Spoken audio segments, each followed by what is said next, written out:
সাইরা, তুমি অফিসে? আমার অফিসে আমি আসতে পারবো না? না না, আমি সেটা মিন করিনি। তোমার অফিসে তুমি আসতে পারবে না কেন?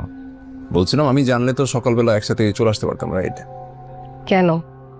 আমি একা এসে কি খুব প্রবলেম করে ফেললাম?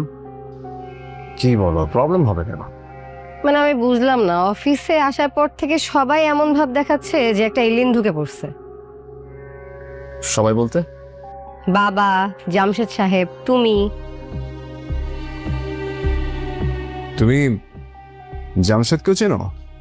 ফাহাদ, তুমি মনে হয় ভুলে যাচ্ছ এটা আমার বাবার কোম্পানি। পিয়ন থেকে শুরু করে সবাইকেই আমি চিনি, শুধু একজন ছাড়া। একজন ছাড়া?